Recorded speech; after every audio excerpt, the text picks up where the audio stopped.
Things to do before turning 30. I wish someone told me all that.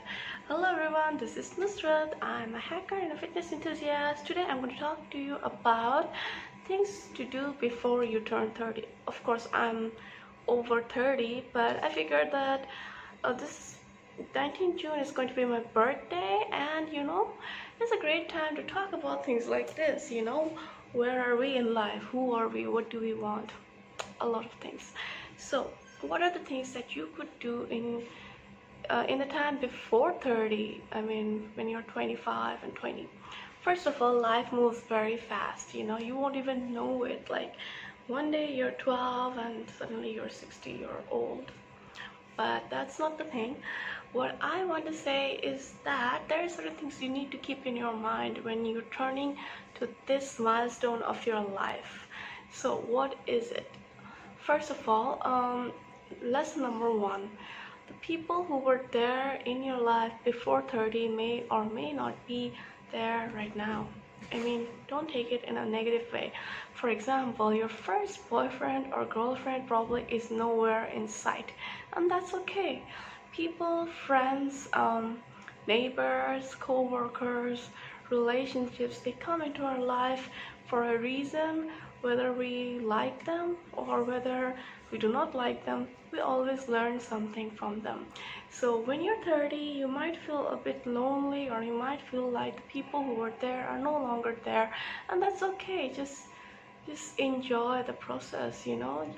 Whoever were meant for you are still there, and whoever were not are no longer there, and you should be thankful for that. Tip number two: 30 is a great time to really think about, are you really doing what you want with your life or not? Because hey, a lot of your life has been spent over by now.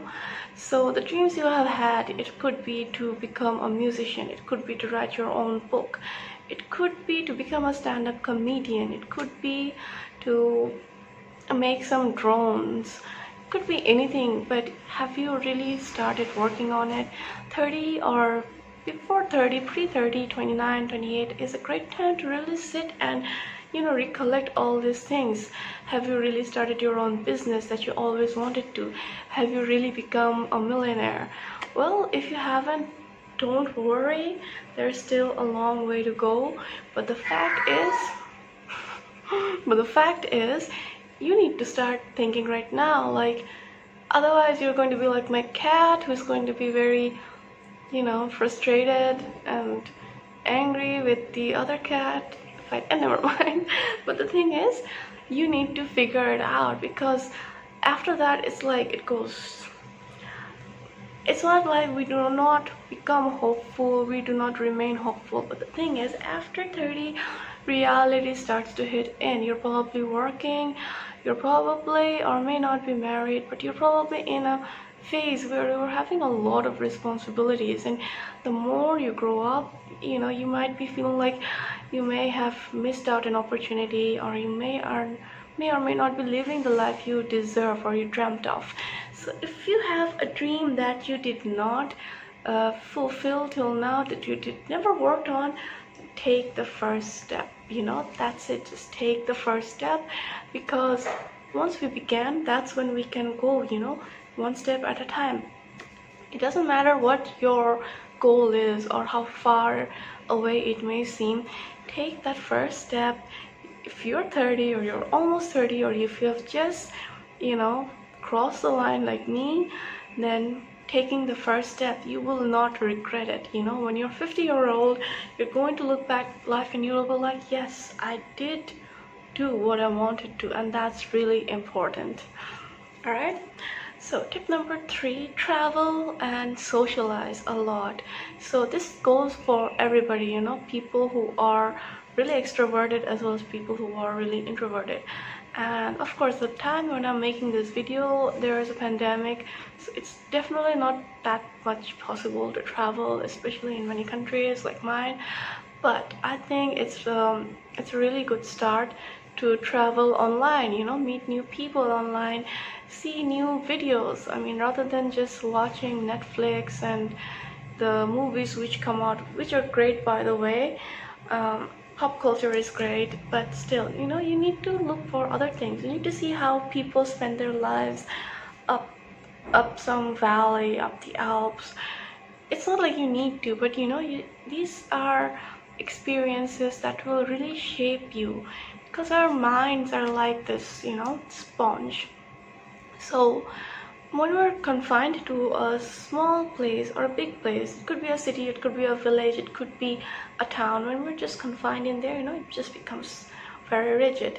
But when you meet other people, when you see new experiences, when you travel, when you gather more experiences, it becomes more and more broader.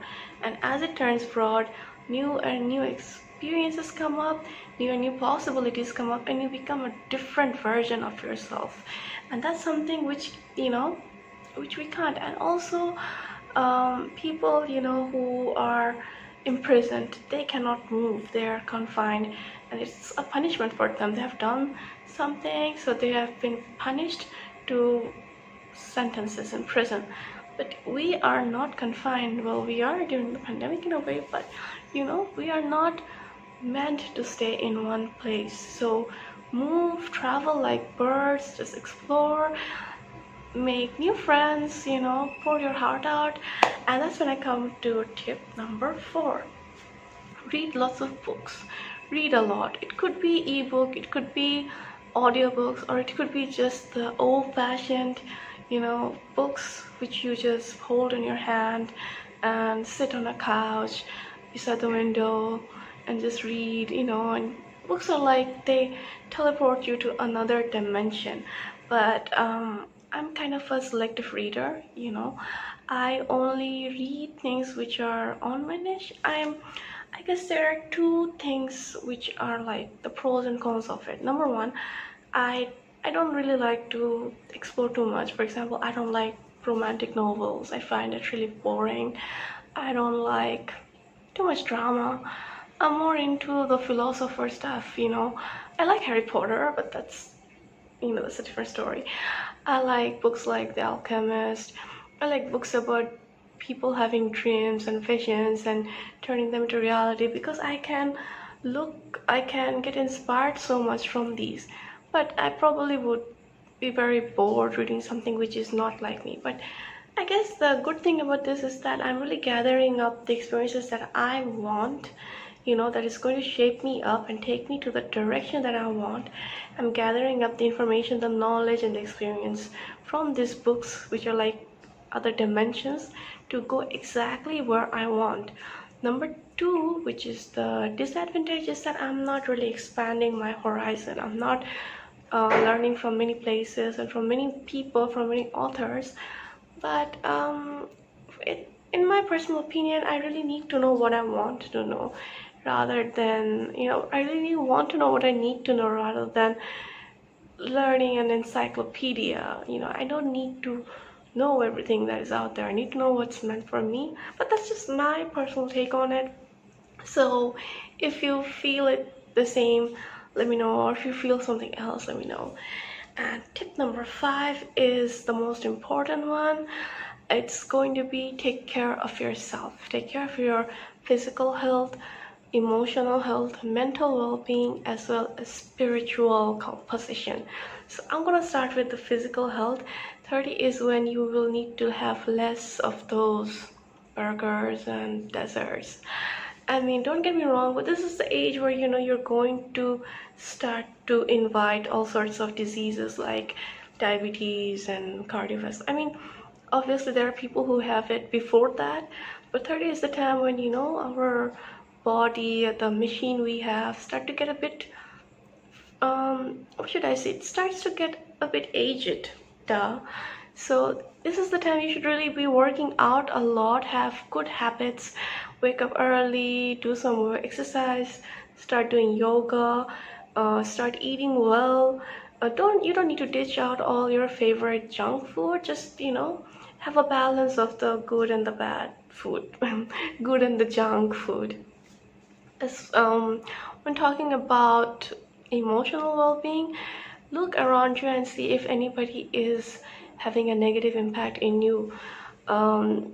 get rid of toxic relationships. You don't need it. You don't have time. You have been trying out things. You have been looking for, new ways. You have been interacting a lot. It's time you stop and think and reflect who does not serve you.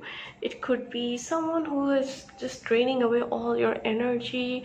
It could be someone who is just really mean to you all the time, or someone who's just toxic. You don't need to be with them. Surround yourself with really good, really happy people who makes you happy. And in mental well-being is also very important, because if you're 30, you're probably having a job, a lot of family responsibility, obligation, really less time for yourself. So this is a great time to just reflect on how much you love yourself. Take some time out, pamper yourself, have a bit of spa, have a bit of massage now and then. Take at least 10 minutes off each day to really focus on yourself. You're probably doing a lot of things for many people around you, your family, your kids, your parents, your partner, your boss. Everybody is getting a bit of you, and it's very sweet, but you also need to take a bit of your time for yourself. As far as spirituality is concerned, by spirituality, I'm going to talk about mindfulness. I feel like it's a really good practice to begin to meditate if you have not already, because you're going to see that a really different version of life will open up to you. You don't need to be a monk, going up a mountain or in a jungle. You just need to really be focused, to be more mindful, because the very art of meditation, or the very art of mindfulness, is feeling the present moment. So by 30, you might feel like your whole life has just passed you by. It's a great time to stop and to really absorb all that is happening around you, to really find the gift of present moment. And that's all from me regarding the top 5 tips. So if you feel like there are more things that you should do before you turn 30 or after you turn 30, let me know in the comments below. And if you find it useful, if you found it helpful, do subscribe to me, and I'll see you in the next video. Ciao.